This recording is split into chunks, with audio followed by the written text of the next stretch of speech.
mercantilização da educação é entrave à soberania nacional. O tarifaço de Donald Trump sobre o Brasil e outras exigências bizarras feitas pelo presidente norte-americano trouxeram à tona o debate sobre soberania nacional. Longe de ser um tema restrito ao eixo da economia do país, a autonomia para ter controle exclusivo do próprio território, população e instituições está inevitavelmente ligada à educação. O professor do Departamento de Economia da Universidade de Brasília, José Luiz Oreiro, afirma que um país soberano que quer se desenvolver ao longo do tempo deve investir na educação pública e gratuita e na formação da população. Entretanto, o processo de transformação do ensino em mercadoria tem se mostrado um empecilho para colocar a educação como essencial para a construção de um projeto nacional.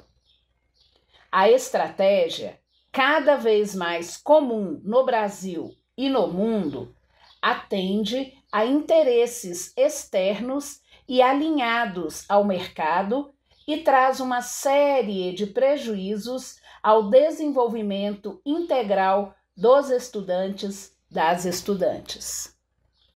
O problema de uma educação mercantilizada é que ela não forma cidadãos, ela forma consumidores, e isso tem efeito muito ruim para o processo democrático, além de ser um mecanismo que torna as pessoas mais burras, mesmo que tenham algum tipo de conhecimento técnico. Segundo Vera Maria Vidal Peroni e Maria Raquel Caetano, no artigo O Público e o Privado na Educação, Projetos em Disputa, 2016, a Base Nacional Comum Curricular, referência obrigatória para a elaboração de currículos escolares, se tornou um campo de disputas na educação brasileira. A disputa pelo currículo torna-se importante, pois nele pode ser impresso o conteúdo e a direção a ser dada à educação e à escola. Com esse objetivo, sujeitos individuais e coletivos organizados em instituições públicas e privadas vêm se articulando por meio de seminários, debates e relatos de experiências internacionais, afirma um trecho do texto. O embate pelos caminhos que devem ser percorridos pela educação ocorre também na formulação e implementação de legislações voltadas ao setor.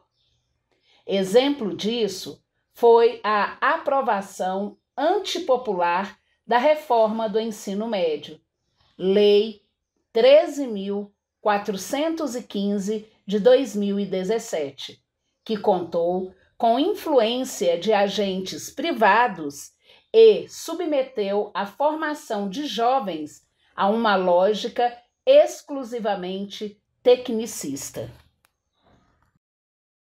Vendida com um discurso falacioso de flexibilização e modernização do currículo escolar, a medida ampliou as desigualdades de ensino na rede pública e se mostrou um modelo de ensino excludente ao não considerar, em sua essência, as diversas condições socioeconômicas das juventudes brasileiras.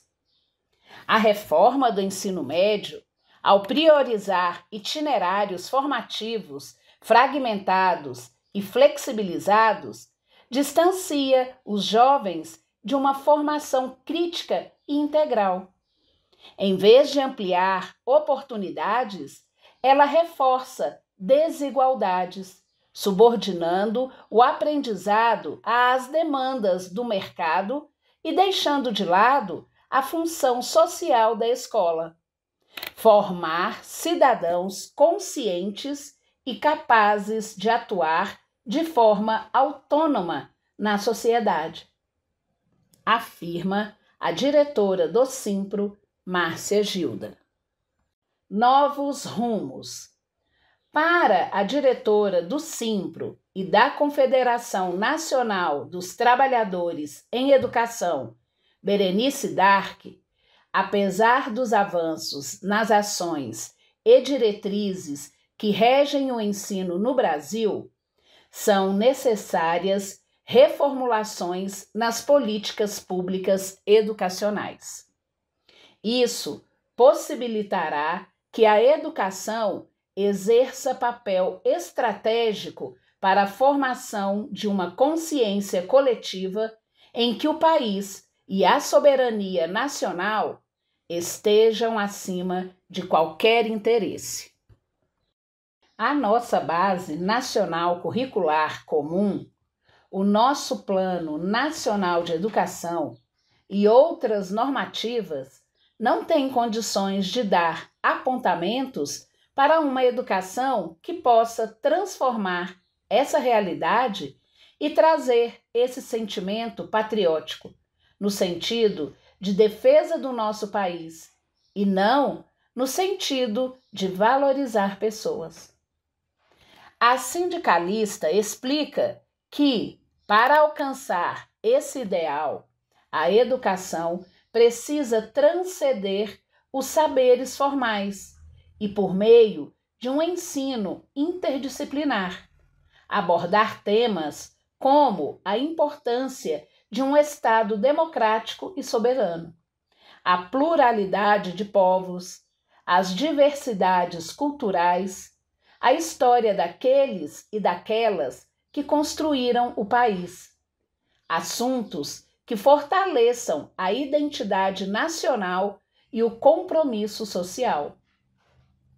Ao observarmos as investidas dos Estados Unidos da América contra o nosso país, percebemos que parte da população aceita e concorda com esses ataques.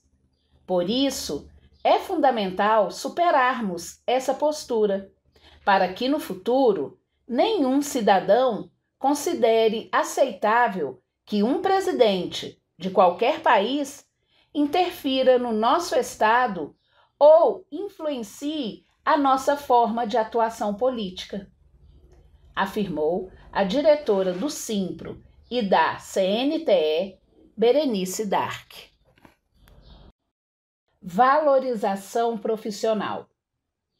A valorização dos profissionais do magistério que atuam diretamente no processo de troca de saberes é essencial para garantir a educação como instrumento de transformação e formação de cidadãos conscientes, inclusive sobre a importância da soberania para o Brasil. O cenário, entretanto, não é promissor.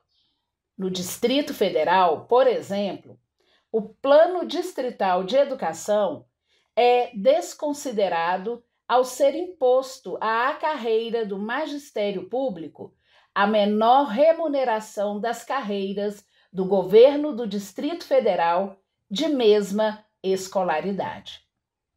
Pela meta 17 do PDE, a remuneração do magistério deve ser equivalente à média salarial das demais carreiras da mesma escolaridade do funcionalismo distrital. A desvalorização da categoria do magistério público, um fenômeno nacional, poderá acarretar prejuízos imensuráveis à educação nos próximos anos. Projeções do Instituto Nacional de Estudos e Pesquisas Educacionais mostram que até 2040 o Brasil corre o risco de ter uma carência de 235 mil professores, professoras de educação básica. Isso porque a carreira deixou de ser atrativa a novos profissionais, que buscam melhores condições de trabalho e remuneração justa. Os problemas vão além da questão salarial. Há um conjunto de fatores que impacta diretamente a atratividade e a permanência na carreira. São condições de trabalho precárias, salas de aula superlotadas, sobrecarga de trabalho, entre outros. Somente com uma educação pública robusta e inclusiva e com a valorização dos docentes e currículo interdisciplinar, será possível formar cidadãos, cidadãs conscientes e fortalecer a soberania nacional, disse a diretora do Simpro, Márcia Gilda. Para ela, a educação precisa ser, de fato, um direito fundamental e não uma mercadoria.